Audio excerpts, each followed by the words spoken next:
Good morning, evening, or night, everyone. It is I, Cafe Love, again with another devlog update for Steve's HardCore World Tour. This time we're going to be showing off our new background, Steve's general moveset, and talk a little bit about our music magic we got going on with this game. With that last point in mind, a quick shout out to our boy Mel who does the music. You can check out more of his work at his Instagram at Aurora1Official. Now let's party.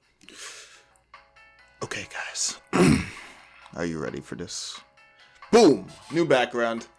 Yeah, that background we mentioned in the previous devlog is now officially in the game. It's a background that was actually drawn a while ago, funny enough, but we wanted to make sure all the mechanics were done before we added this background, because the background itself required some programming trickery to make sure that it works correctly. And we wanted to make sure that those core mechanics were done first before we messed around with more of the visual stuff for the game.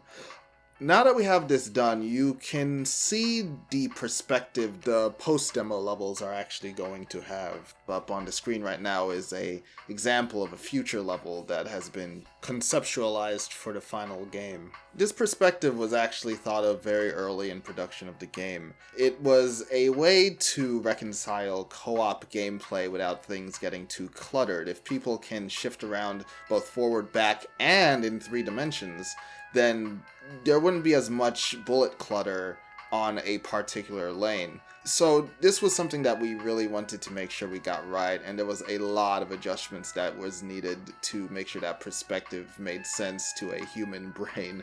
A little bit of arguing too, but I think what we have right now is quite splendid. A few things to note about our build so far with regards to this background. There are a few things that we still need to mess around with and or fix. Those pitfalls, as you can see, do not change opacity when Steve switches lanes. On top of that, we just want to continue messing around with how things come across visually so that a lane is distinct from another one based on where the player is located. Now, next up we're going to talk about our moveset for our player here, Steve. As you can see, his standard motion is running. He does not stand, because standing is for people who are not ready to save the world. Moving forward is, of course, a valid option, moving backwards as well. Steve can also jump. The jump has a variable height depending on how long you press the jump button. When you're already in the air, you can double jump. Therefore, if you slip off a pit, leaving yourself to the mercy of gravity, the double jump will give you a chance to save yourself. Speaking of gravity, when Steve is falling, if you press down again, you'll go into a fast fall. However, there is a bit of a recovery animation leaving you vulnerable. Pressing down on the ground will put you into a slide for a brief period of time. This slide actually allows you to cancel out the fast fall recovery animation. Also, Steve can switch lanes. However, this can only be done on the ground. At maximum boosty, Steve can go into the boost state, which is where he's invulnerable, and increases his base auto-scrolling speed by 1 stage. This can be cancelled out by jumping, which would put you into the double jump state.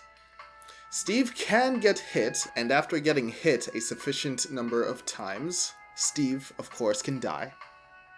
I just won't let that sink in. This isn't a baby game.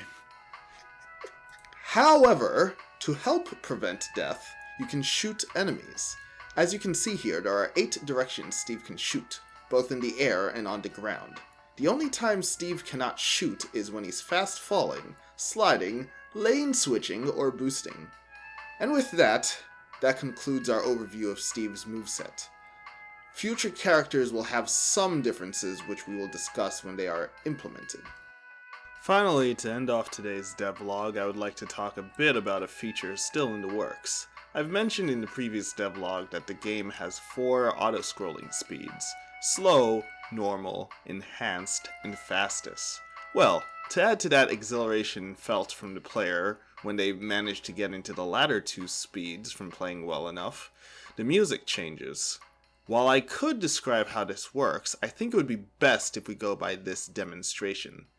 This demonstration comes from music which will be in a post-demo level, but of course we'll also be implementing this in the demo as well.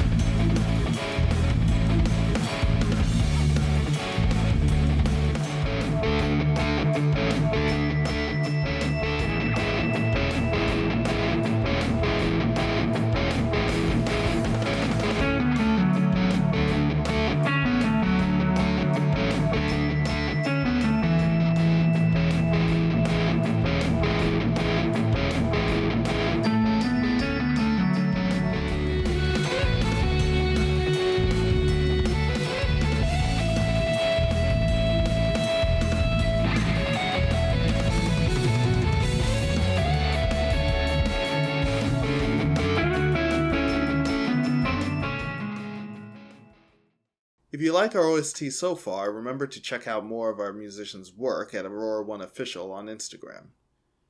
Alright, that does it for today. We will rock with you again in the future. Check out our Twitter for updates. And remember, we aim to release our initial demo August 3rd, with our main platform being itch.io. See ya!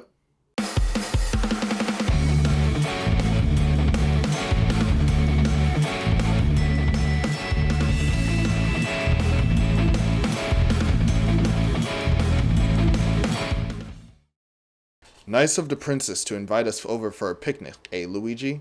I hope she made lots of spaghetti. Luigi, look! It's from Bowser. Dear pesky plumbers, the Koopalings and I have taken over the Mushroom Kingdom.